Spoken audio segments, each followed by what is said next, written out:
Das Thema dieses Panels ist die öffentliche Sicherheit, Israels Rolle in der internationalen Arena und natürlich die deutsch-israelischen Beziehungen in diesen besonderen Zeiten der Flüchtlingsströme, ein Begriff, den ich nicht besonders schön finde, und des Terrorismus. Wir leben ja in einer sehr paradoxen Zeit. Das war vor 15 Jahren schon mal. Nach dem 11.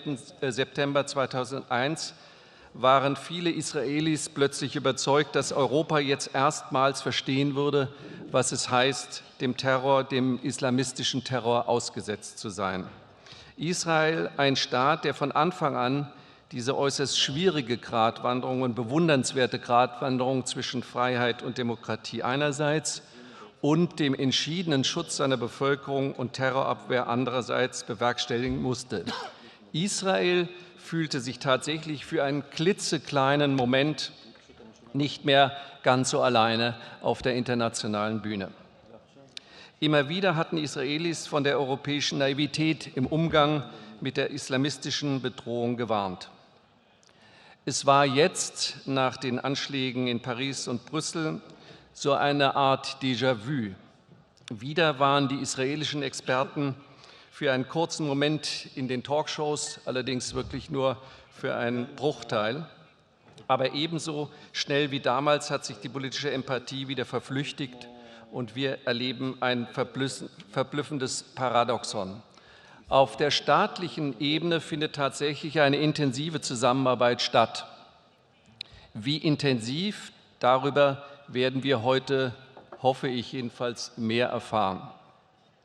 Gemeinhin wird darüber kaum geredet, weil auf der öffentlichen, der medialen, der politischen Diskursebene Israel heute leider isolierter ist als vor 15 Jahren und das, obwohl die Terrorbedrohung auch bei uns stetig zugenommen hat und die Angst auch bei uns gewachsen ist. Trotzdem wissen hierzulande noch immer erstaunlich viele tolle Nahostexperten, welche Kompromisse und welche Risiken Israel eingehen müsste, um den Frieden in Nahosten zu erreichen und damit die Welt auch für uns hier in Europa angeblich wieder sicherer zu machen. Wenn es aber um die Akzeptanz von Risiken hierzulande geht, dann ist es mit der Gelassenheit schnell vorbei und das, obwohl es bislang zum Glück in Deutschland noch gar keine vergleichbaren Anschläge gab. Was können wir in Deutschland und was können wir in Europa von Israel lernen? Hier auf dem Podium, ich fange mal ganz links mit Ihnen an, Peter Henzler, Vizepräsident des Bundeskriminalamts. Neben mir Ayoob, stellvertretender Minister für regionale Zusammenarbeit in Israel. Rechts von mir Dr. Asaf, Romirowsky, BDS-Experte, Nahostexperte, aber ein richtiger Nahostexperte, ein Historiker, promoviert am renommierten King's College in London. Und ganz außen General Jamal Hakrush, stellvertretender Polizeipräsident in Israel. Ich werde Sie alle noch einmal vorstellen, denn jetzt zunächst sollen alle auf dem Podium eine kurze Keynote machen von etwa 5 Minuten und anschließend werde ich dann Fragen dazu stellen. Ich würde Sie bitten, als Erster zu starten. Ja, Herr Hafner, meine sehr verehrten Damen und Herren, vielen herzlichen Dank für die Einladung an das Bundeskriminalamt, hier an diesem bedeutenden Kongress teilnehmen zu dürfen. Das Thema Sicherheit in Europa, in Deutschland, in Israel und gemeinsam ist auch für die deutsche Polizei eines der vorherrschenden Themen. Seit etwa im Jahr 2000, als aus Frankfurt heraus eine Al-Qaida-Zelle versucht hat, einen Sprengstoffanschlag auf den Straßburger Weihnachtsmarkt zu begehen, über das Jahr 2001 mit den dramatischen Anschlägen in New York, über viele Stationen, die viele Opfer gekostet haben, bis hin zu den jüngsten Anschlägen in Paris und Brüssel mussten die Bürgerinnen und Bürger in Europa lernen, Gegenstand der islamistischen, terroristischen Bedrohung zu sein. Die hohe Zahl geflüchteter Menschen, die im vergangenen Jahr hauptsächlich aus dem Nahen und Mittleren Osten zu uns gekommen sind, hat zudem verdeutlicht, dass es in einer globalisierten Welt immer weniger möglich sein wird, sich als Staat oder als Gesellschaft gegenüber Krisen und Konflikten in anderen Teilen der Welt abzuschotten. Die direkten und indirekten Auswirkungen fragiler staatlicher Strukturen, durchlässiger Grenzen, leicht verfügbarer Waffen, von jahrelangen Kriegen und Perspektivlosigkeit in unmittelbarer Nachbarschaft zu Europa machen sich früher oder später auch innerhalb Europas bemerkbar. Ich bin überzeugt davon, dass die Bundeskanzlerin mit ihrer Entscheidung einen großen Anteil der seit dem vergangenen Sommer nach Europa geflüchteten Menschen aufzunehmen, aus humanitären Gründen richtig gehandelt hat.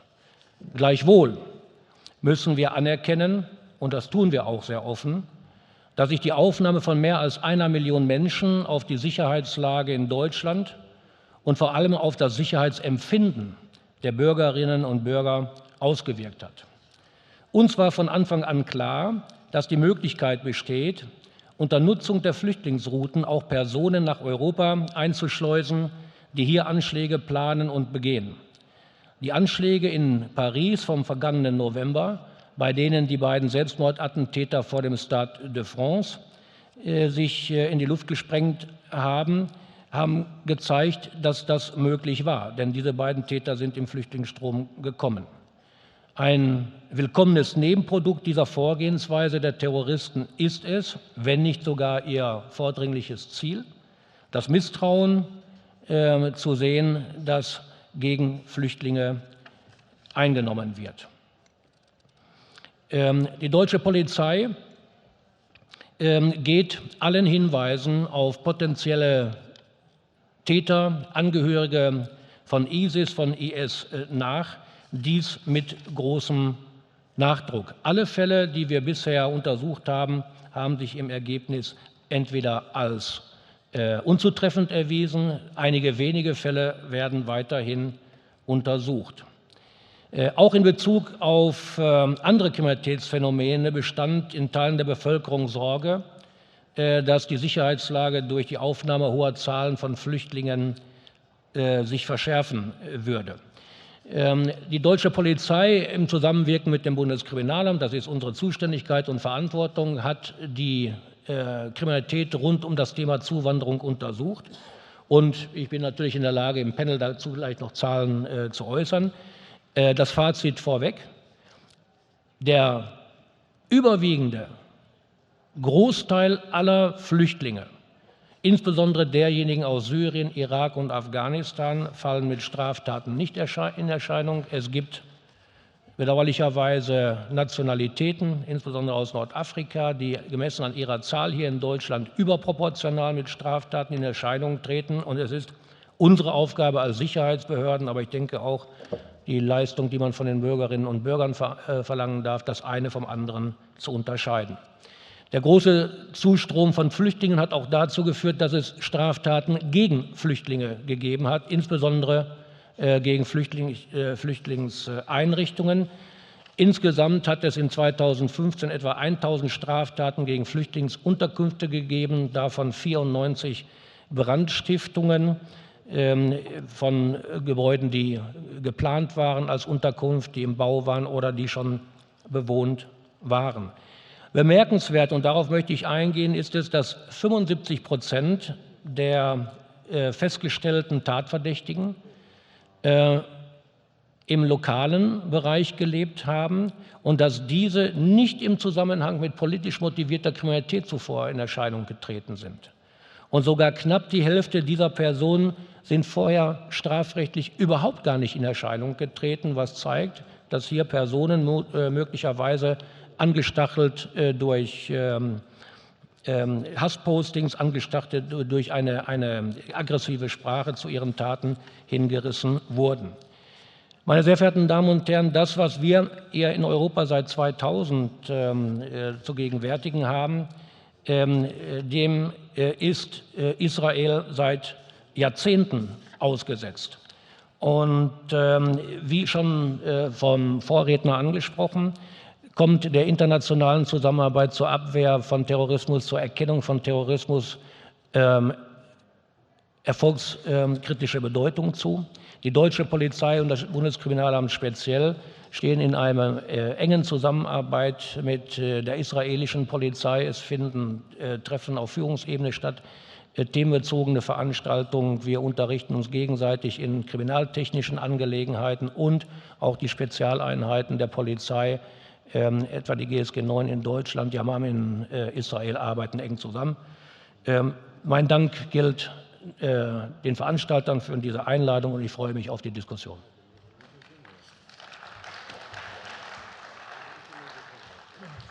Vielen Dank, Herr Henzler. Ich als Bürger dieses Landes fühle mich beruhigt durch Ihr Statement. Ich als Journalist habe da kritische Nachfragen, aber da werden wir anschließend sicher noch dazu kommen. Der nächste wird Ayoob sein mit seiner Keynote. Ich habe in seinem Text schon BDS gelesen und bin sehr gespannt darauf.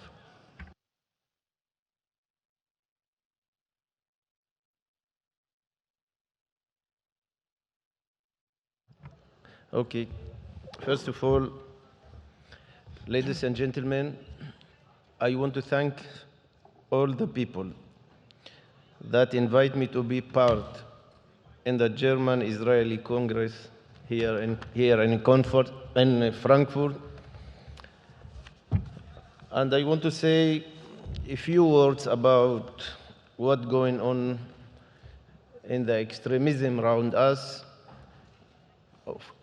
That I want to remind the people here that all this process, beginning when some leadership in the West Side trying to move to new culture, to new values in the Middle East, process that call it the Arabian Spring. This leadership thinking that maybe they found situation to change all the regimes, the civil fanatism regimes like Mubarak, Ali Abdullah Saleh in Yemen, and of course Zain al-Abidin in Tunis, and other. They're thinking that maybe they push to make regimes that change this fanatism civil to become democracy state. Of course, this was a big mistake, because no way that you could change culture, religious, education.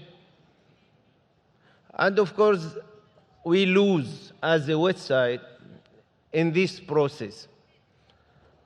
And then after that, from this process, we become with big conflict in Syria with different nations there.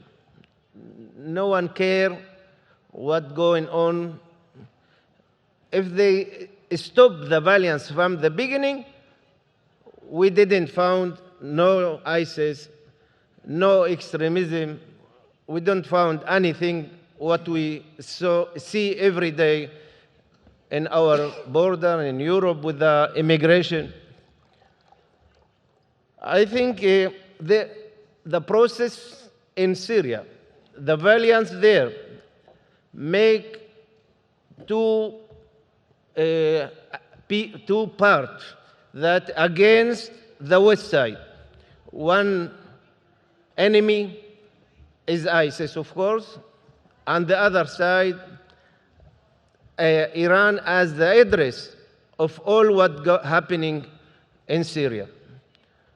And we have to stop these enemies, of course, and we going to successful, I'm sure. I think in a few months, maybe like Bin Laden, we found ISIS not in Syria and not in the Middle East.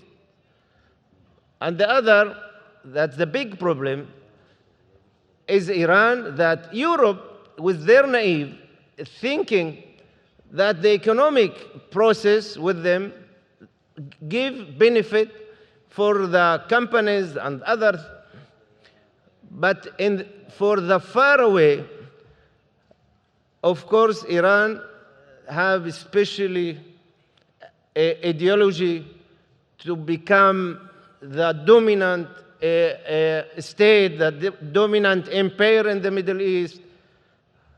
It's not surprised that most of the Arabian area against Iran, because they are afraid from Iran. They are not say loudly. They are a little bit, this joke, a little bit, they are hypocrisy. They every day thinking about the future. All the Saudi and Arabian looking about the problem in the Middle East, not Israel. Israel, and they say loudly every day in the media and everywhere. And we speaking down the radar a lot of leadership in this area. And they say loudly, our problem, not Israel. Israel stopped to be our enemy. And our enemy is Iran. This is what they say every day. So Europe must understand, 34 states say this sentence every day. And of course, if you're looking what's happening in the north of the Middle East, you're looking that Iran occupied Lebanon with Hezbollah, like their agency, and now Hezbollah fighting with them, with Assad in Syria. Of course, they occupied also Syria. Now we have two parts. I'm sure that the part of ISIS become in few months after we don't found it. But if Iran become with so much influence, he used everything, kulel ISIS, to make all the regime Arabian to fall down, to come to be the messiah of these regimes, of this state. In this time, remember here in Franco, everyone from the people that's coming to be part here, they are not stopped with millions of refugees. They're going to be here few hundreds refugees. This is the truth. And of course, we could help that situation, this situation not become as relevant. Because that I am, as a ministry, the deputy of the Prime Minister Netanyahu, I do much from my position as the Minister of the Cooperation of Israel with all the Arabian area to influence, to support different projects with all what we call Saudi and Arabian coalition, because the gun to stop the extremism is to make economic in Egypt, in Jordan, in Saudi Arabia, in the Gulf states. If we support as Europe and as the West side, as Israel, all this coalition, we make all this regime strong, first of all. And we give a process that Iran did not come in to change this regime. So this is the time, we're starting now only before 1 month with big project. We're going to bring water from the Red Sea to the Dead Sea, about 200 kilometers that we bring to save the Dead Sea. This is the first project, and we do a lot of other projects. I think this is the answer for the extremism. To bring here 1 million refugees or few millions to Europe, this is not the answer for help these people. We have to save them. We have to support them in the land of the Middle East, in Turkish, in Jordan, in Lebanon, everywhere. This is not right what you do here. They are not coming to be part here, to be part from Europe, culture, they're going to come to change your culture, your language also.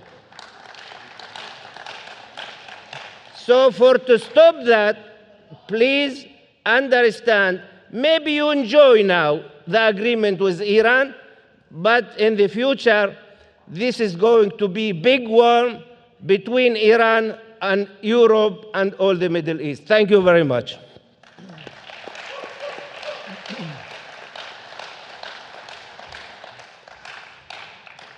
Vielen Dank für dieses engagierte Statement, was viele Fragen aufwirft.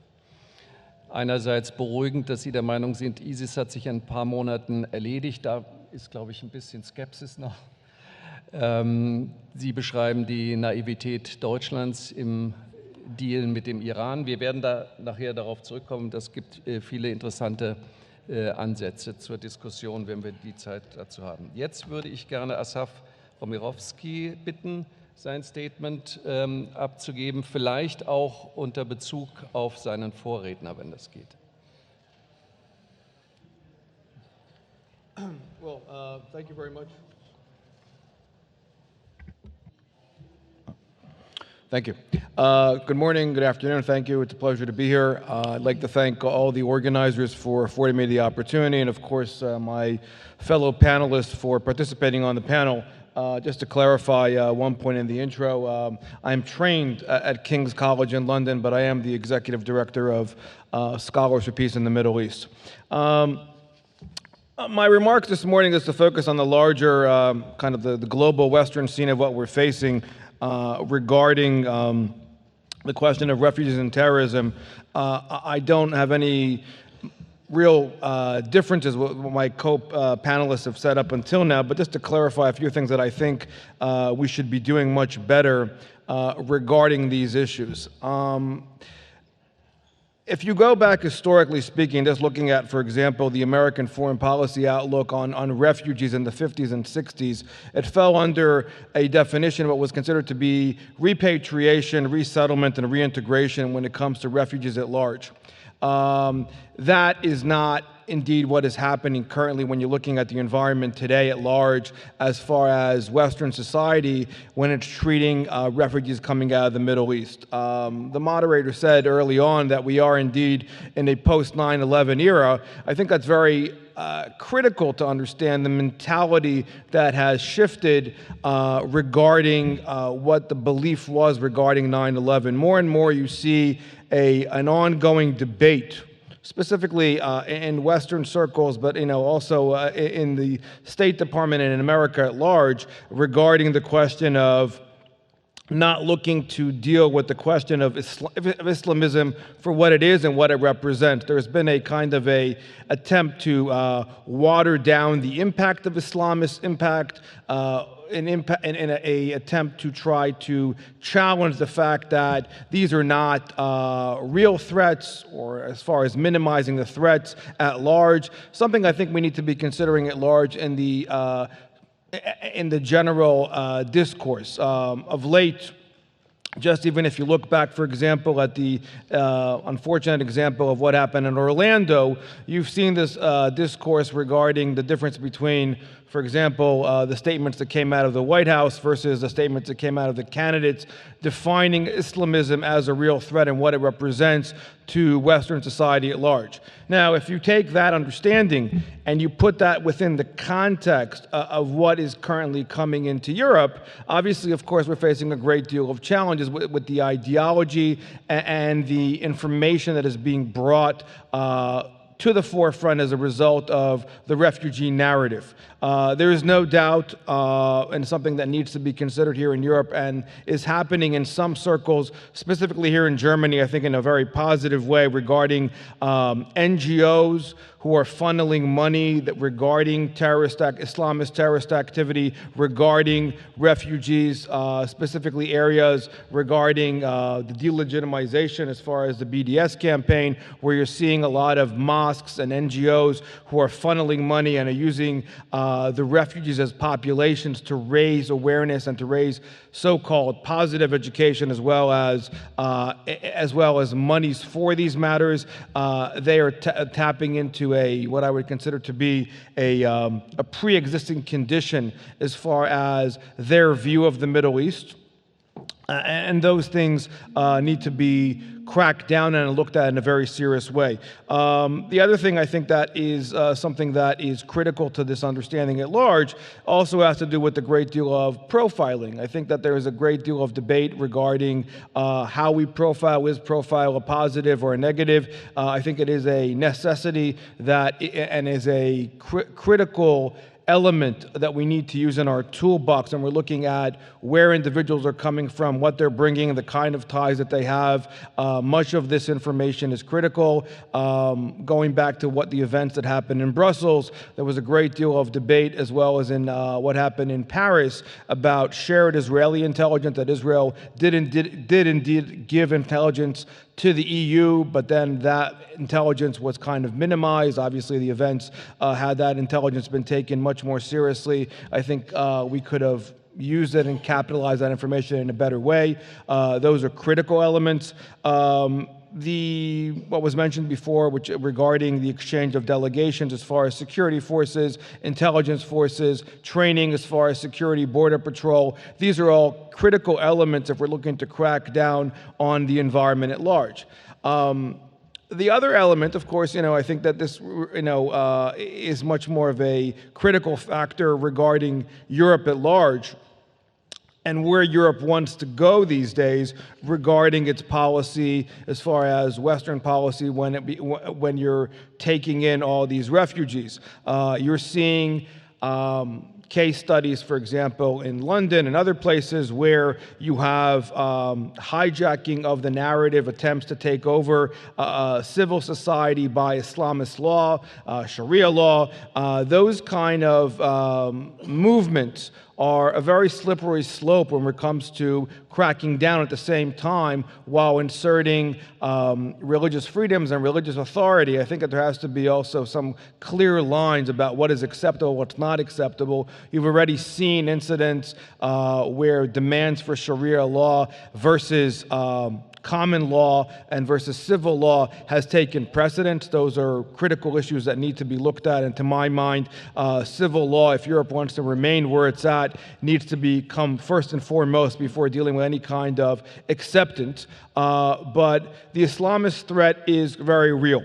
And what is currently happening, going back to my first remarks as far as reintegration and repatriation and resettlement, that is not what is currently happening in the current architecture. It's actually an export of ideology and Islamist radicalism that is using Europe as a springboard to perpetuate that information. And it's not only unique to Europe. We're seeing it, of course, back in the States, a great deal of many of these problems. The biggest problem that we're facing today, I would argue, in the United States as a result of the latest events, of course, in Orlando, Boston bombings, and other places, is, of course, homegrown terrorism, the use of social media. These are things that we're seeing here as well. And I think that Israel has done a fairly good job at looking at and tackling these elements in a very good way, something we have a lot of lessons to be learned from, but the shared intelligence and the shared collaboration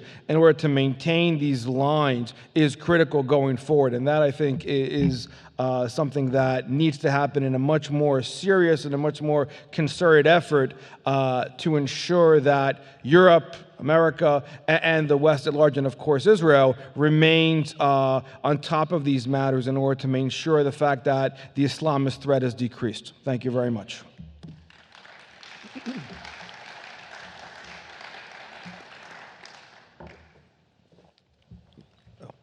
Ganz vielen Dank. Auch in diesem Statement viel, was wir abarbeiten müssen, viele Appelle, über die wir hoffentlich noch Zeit haben zu sprechen. Vielen Dank. Als letzter Jamal Hakrush, stellvertretender Polizeipräsident Israels. Ihr Statement. צהריים טובים לכולם. קודם כל, רוצה להודות למארגנים על זה שאפשרו לי להופיע ולהעביר את המסר, שהוא אפשר להגיד שזה מסר מיוחד, וזה דוגמה לזה שאני אתחיל בסיפור האישי שלי. Ladies and gentlemen, greetings to everybody.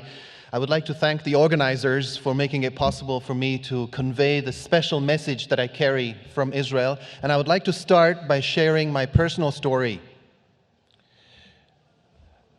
אני ג'מאל חכרוש, בן מיעוטים במדינת ישראל, שאנחנו שווים 20% מהמדינה. ולמרות שאני בן מיעוטים במדינת ישראל, הגעתי לדרגה הבכירה ביותר במשטרת ישראל. My name is Jamal Hakrush, and I represent a 20% minority in the state of Israel. And in spite of myself coming from this Arab minority, I have achieved the highest ranks in the Israeli establishment, in the Israeli police. וזה קודם כל תודה.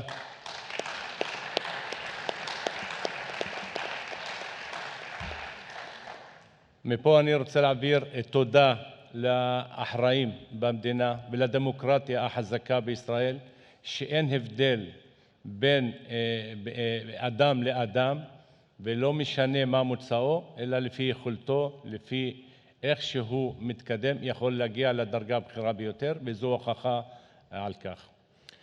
And I would like to take the opportunity to thank those responsible in Israel for making this possible, that there is democracy, there is a chance for a person to achieve higher and higher ranks in society through their output, through their work, and not based on where they come from.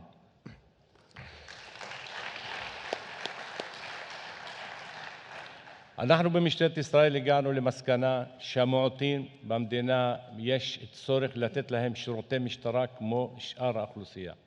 We have come to the conclusion in Israel that the minorities must receive the same level of dealing from the police and the authorities as the majority of society does.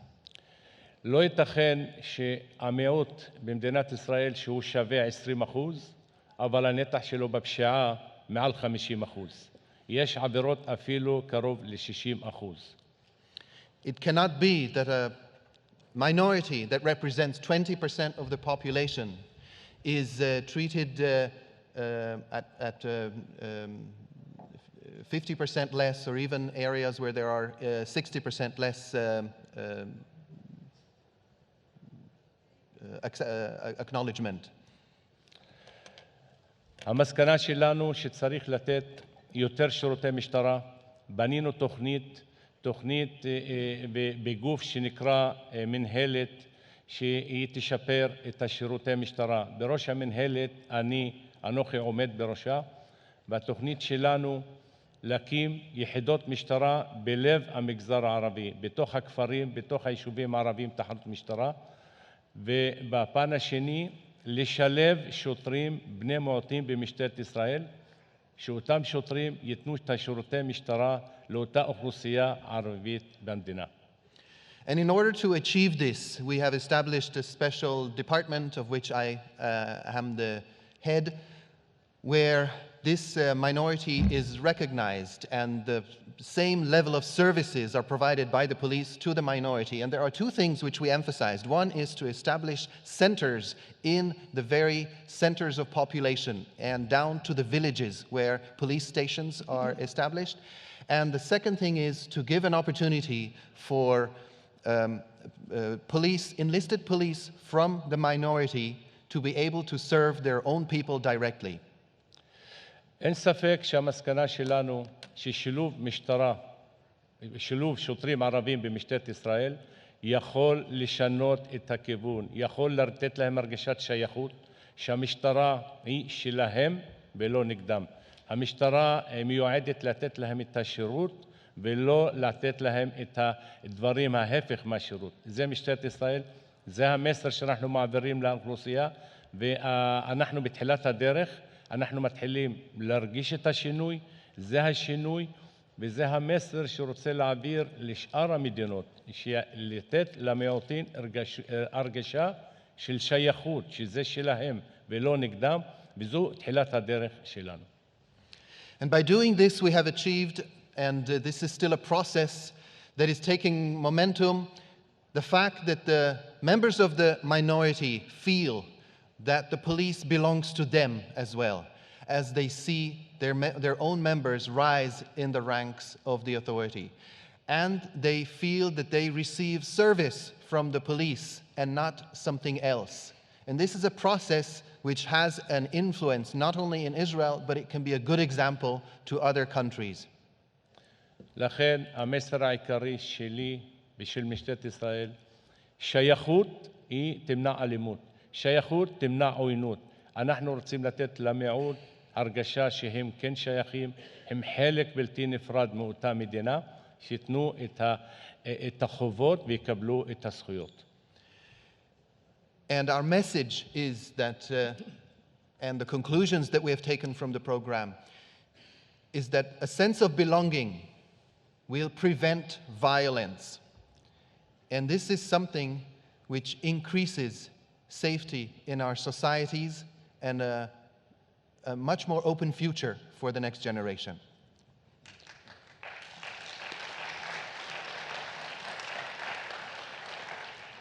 שוב אני רוצה להודות לאחראים שאפשרו לי להעביר את המסר הקצר הזה. תודה. Thank you once again for the organizers who made it possible for me to convey this message. Thank you.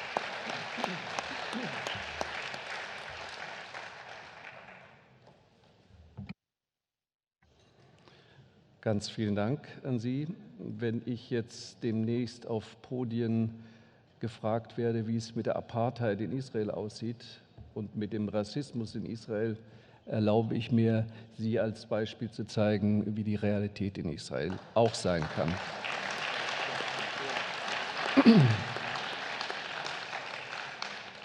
Nach dem jüngsten Anschlag in Israel haben ja Zeitungen getitelt, Israel droht mit Selbstverteidigung. Das ist übrigens meine Lieblingsschlagzeile. Halten Sie das für richtig, Druck auszuüben oder lieber den Diskurs zu führen? Ist es richtig, die Häuser der Attentäter zu zerstören oder soll man mit ihnen reden?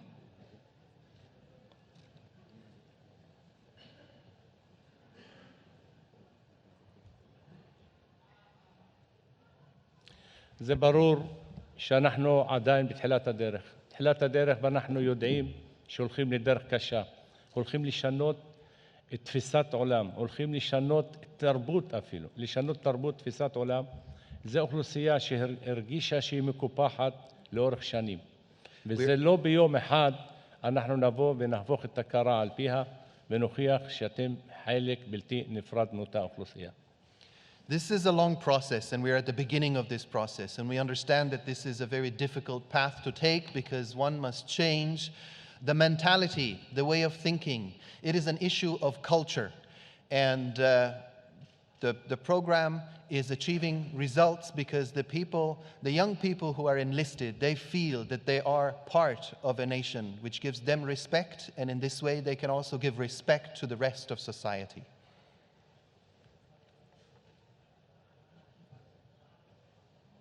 So, ich würde jetzt gern zu Herrn Henzler kommen. Sie sprachen von dem Sicherheitsempfinden in Deutschland. Wie real ist das Empfinden, wie real ist die Sicherheitslage in Deutschland derzeit? Das ist eine große Frage. Ich weiß, dass die schwer zu beantworten ist. Ich kann es auch andersrum machen. Mofaz hat eben davon geredet, dass Zäune Sicherheit bieten. Müssen wir uns in Zukunft vorstellen, dass wir wieder Zäune haben in Deutschland? Wenn Sie die Sicherheitslage insgesamt ansprechen, dann wissen Sie und wissen die Zuhörerinnen und Zuhörer, dass es unglaublich viele Facetten gibt von objektiver Sicherheit und subjektiver Sicherheit. Subjektive Sicherheit ist das, was an uns herankommt, was wir erleben, wovon wir selber betroffen sind, wovon unsere Freunde betroffen sind.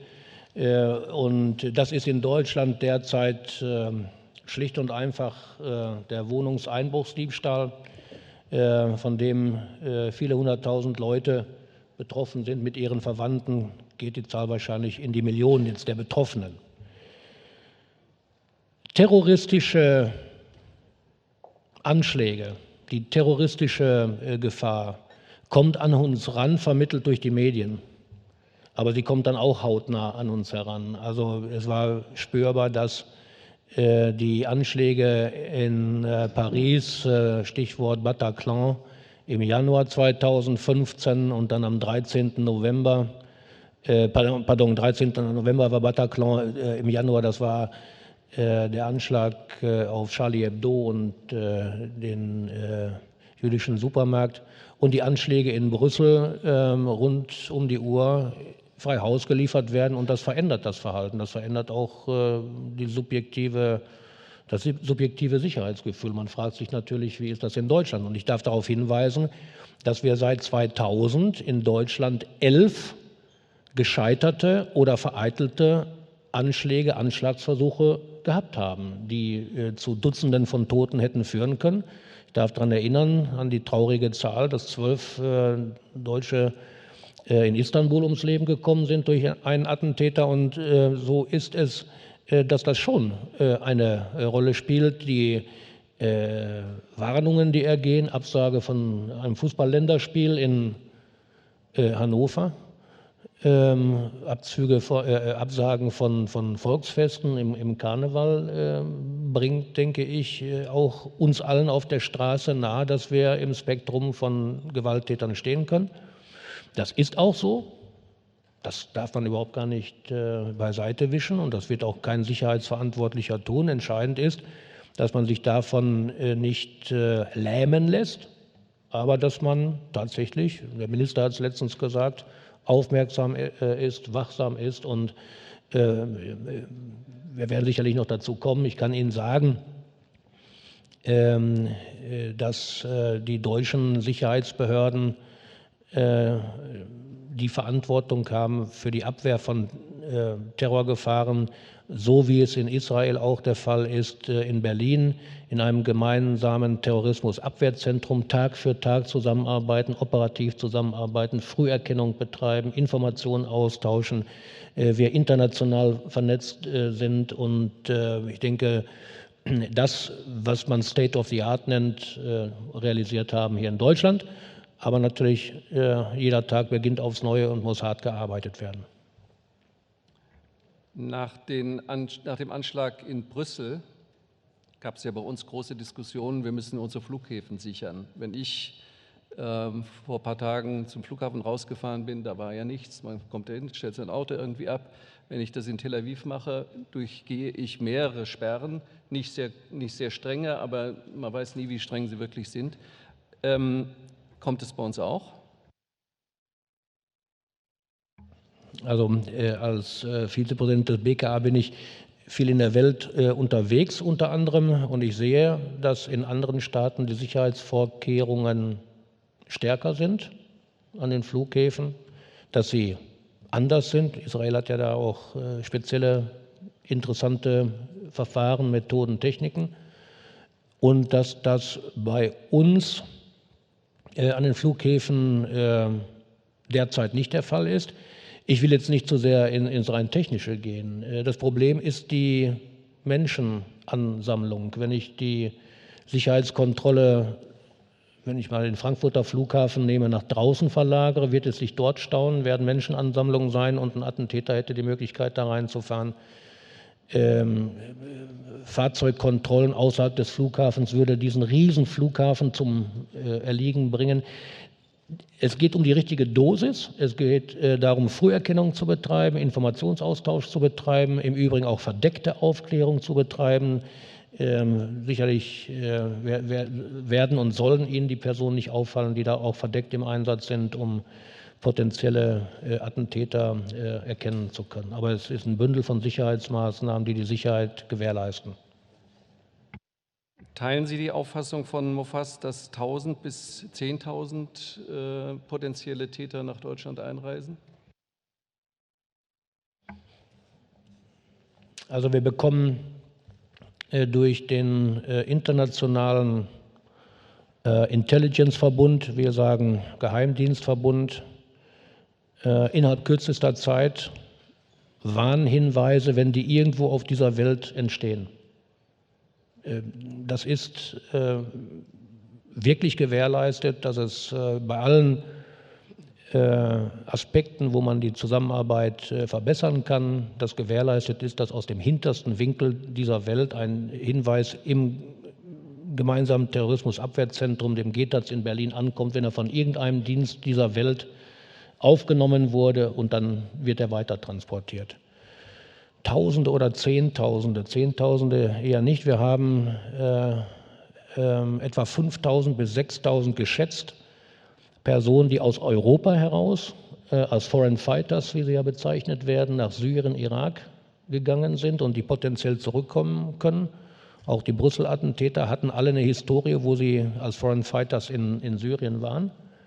Wir haben 820 Personen, die aus Deutschland heraus als Foreign Fighters nach Syrien, Irak gegangen sind, von denen auch einige zurückgekehrt sind. Das ist zunächst mal das Potenzial, was wir sehen, als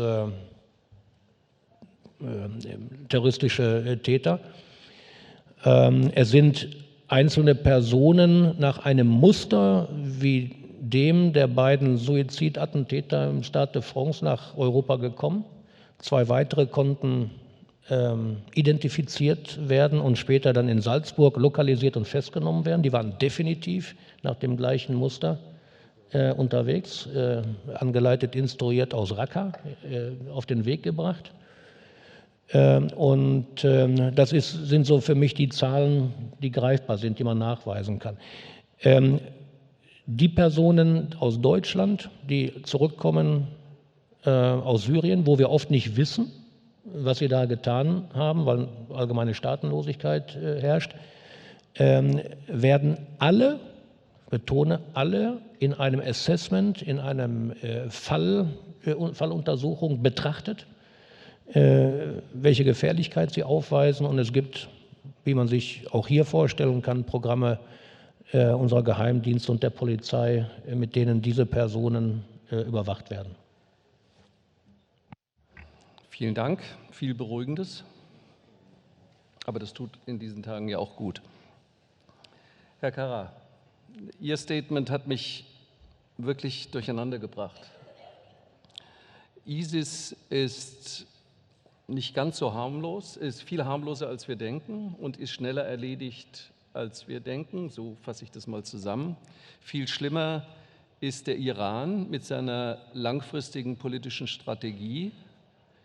Wie naiv ist der Westen, wie naiv ist Europa, wie naiv ist Deutschland im Umgang mit dem Iran?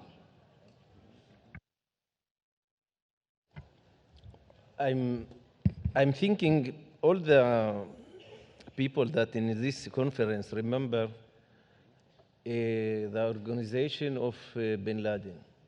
You know, in this time, when happening the big booms in New York, we know that like ISIS now, all the world becoming as a discussion around bin Laden. No one know anything now about bin Laden. We know that is loose, is a part somewhere, but is not dominant. So the same thing going to be with ISIS. This is the, everyone know that part from this fighting. And of course, the problem is it, of course, that if you're looking about 30, that's what I'm saying, that if you're looking about 34 states in the Middle East that sent everyday messages against Iran, discreet and up the radar. So what does mean?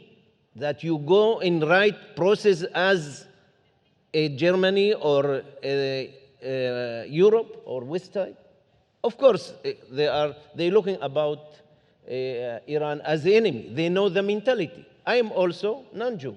I feel Jew than anyone that in here and in all the world, because I'm in democracy state, as says my friend and my colleague Hakrush, but it's different. We live there. We part from there. We are Arabian. We know the mentality more than you. And we know when they are yes or not is not. You think as a Germany that everyone like Germany, I give much respect for Germany, because when they send any message, they believe that is the message. But in the Middle East, it's different. You must know these values. You must know. And of course, I know that. I'm like the eyes of Hitro in the Bible. Hitro is our prophet as a Druze nation. So I'm the same thing. I want that the West Side, that I much give respect for their values. I don't want to become down extremism, down regimes that did not believe with these values. This is the problem. So I advise everyone to stop here. They do enough mistakes. They have to do what we do as Israelis. We bring people from our borders, injured, there to our hospitals for more money. We support them and bring him back to Syria, to Lebanon, to Iraq, to everywhere. This is the issue. We are humanitarian, but not in Europe, not in Israel. We have to go to Jordan, to Lebanon, to Turkish. This is the process. This is the right side. And of course, go and flows and support in Egypt and everywhere with the coalition of Saudi Arabia.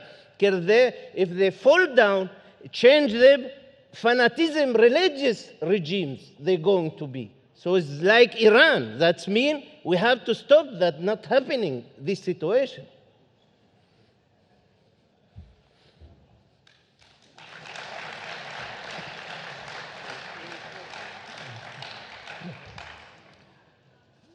Ich hätte fast gesagt, die gemütlichen Zeiten von Bin Laden, wie lange ist das schon wieder her?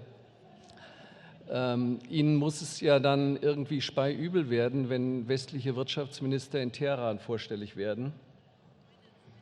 Wenn unser Wirtschaftsminister um neue Wirtschaftskontakte in Teheran nachsucht, was geht in Ihnen da vor? Wie würden Sie ihn gerne aufhalten und sagen, Junge, pass auf, was du da machst?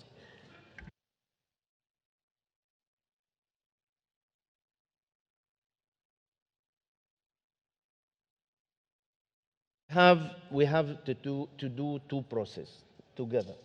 One process is that to influence that Iran did not have any booms another 9 years. In this agreement, in 10 years, in 9-10 years, they're going to be with much influence in the Middle East. That means that we have a problem as Israel, but not Israel. It's a problem of all the Middle East, for all the Arabian area.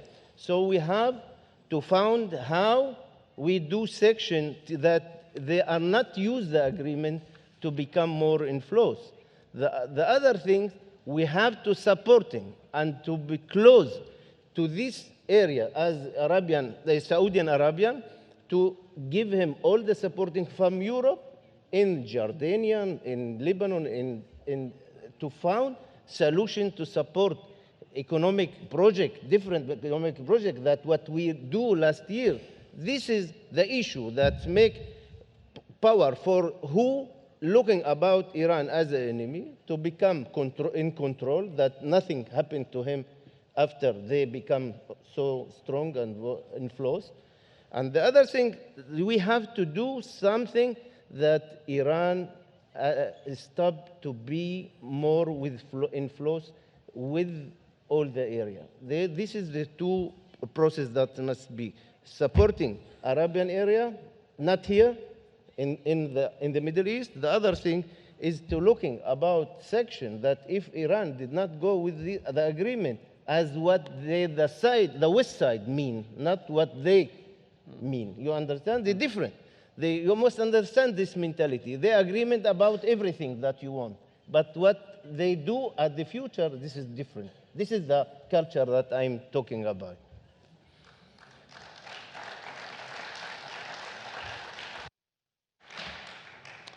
Ist Saudi-Arabien ein guter Partner für diesen Deal? Of course. Saudi and Arabian, you must understand, like Turkish, like a different state in the Middle East, there are long time that they're supporting extremism organization, but they are not understand that they maybe be their enemy in the future. That's what happened with Erdogan now, that changed her policy against ISIS, and we're going to agreement with them. The same thing happening with the Gulf state, with the Saudi and Arabian. They changed their policy because they're feeling the process is wrong. So they change their policy. And now Saudi and Arabian become the dominant state, not only Egypt. Egypt in the past was the dominant state in this, what we call the coalition of the Sunni in the Islam. But I think it's important for us to close to Saudi and Arabian because this is civil regime from their fanatism. This is their problem with their public, with their nation. That's not our problem. But to push him to go to do democracy regime is not our problem. But the problem of us that to change them, what we call fundamentalism regime like Iran as a capital of the terror, this is big issue, big problem, and we have to found ourselves with civil regime and not religious regime, and Saudi and Arabian is part for that, and we're going to close. If the West side support us or not, we're going to do peace with all of them, absolutely, and cooperate with them.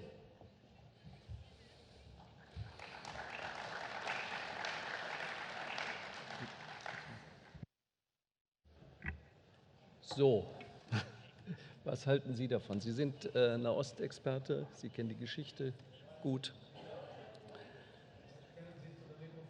Ach so, Entschuldigung. Ja. Was halten Sie von dem Statement Ihres Vorredners? Sie kennen die Region bestens, Sie sind Historiker, Sie kennen also auch die Geschichte dieser Region gut. Stimmt der Satz von Benjamin Netanyahu, der gerade gesagt hat, indem Israel sich verteidigt, schützt er zugleich Europa? Hat er da recht? Well, I think you're looking at a few things that need to be considered. You are seeing a development of basically, as Mr. Kari alluded to, two crescents that are developing. There is a Sunni crescent that's developing in coalition with the State of Israel. So you have the Saudis, and you have the Egyptians, Jordanians, and you have the Israelis all working together under a common threat. That's positive. In contrast, you're seeing also a development of a Shiite crescent that's developing in the north, where you're seeing basically the contiguous Shiite line from all the way from Iran all the way to the Middle East. And that represents an existential threat for all parties involved.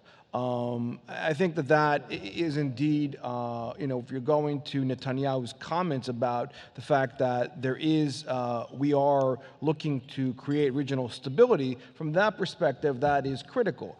I think that if you're looking historically speaking, which I think is part of the challenge that we're facing today, we are looking at the slow but sure collapse of the Arab state architecture. I mean, you're looking at Syria today, you're looking at what I would commonly or comically define as the anti-Vegas. I mean, Syria is collapsing. So you are going to have pockets of Alawites, pockets of Kurds, and pockets of as far as where Syria is going to go. Lebanon is Syria's backyard as far as a playground, for lack of a better term, and the entire area under ISIS at large. And so if you're looking at maintaining stability, these Sunni countries are indeed, in conjunction with Israel, is where stability is going to come from.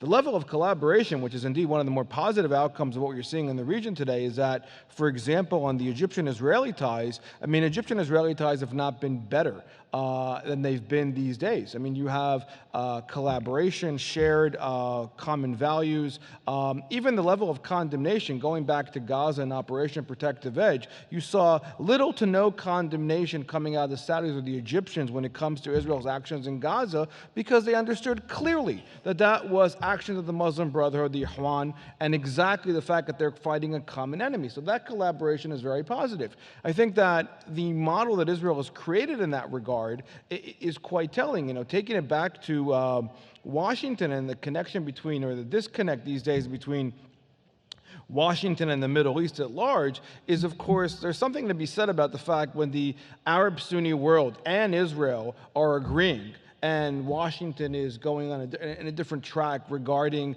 where it's taking its level of understanding. Part of that, I think, has to do with the naivete or the belief, still in some circles within the State Department that the centrality of the Middle East reside within the Israeli-Palestinian dynamic. I think that is that's a farce, but there is still a great deal of pressure in order to believe that we can resolve that by trying to put pressure on the Israelis to jumpstart Israeli-Palestinian relations. I think that there is a much more regional concerns that are much more threatening and representing common ground for collaboration between Israel and its neighbors that is going to create that stability in the region. And I think in general that if you take that back to European and American foreign policy in the region, that's what we should be supporting, because that's what we care about as far as stability in the Middle East. That's what the next Middle East is going to look like when you're looking at the map 10, 15 years down the road, as the states who are not going to be strong enough are going to collapse and are going to be left in these kind of pockets or enclaves when you're looking at the region. And these more stable states, they're the ones who are going to create the new architecture that's going to create that regional security stability that is something we should be bolstering and supporting. Thank you.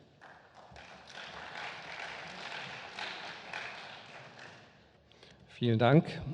Ich hätte natürlich noch ganz viele Fragen und Sie sicher auch, aber wir sind etwas in Zeitverzug, das heißt die Veranstalter, nicht wir. Und deswegen schließe ich das Panel jetzt, bedanke mich sehr für die wirklich engagierten Beiträge und interessante Informationen. Ganz herzlichen Dank. Bitte, meine Damen und Herren, bitte geben Sie einen wunderbaren Applaus für meinen Fernsehkollegen Dr. Hafner, für Jamal, Hakrush. Vielen herzlichen Dank.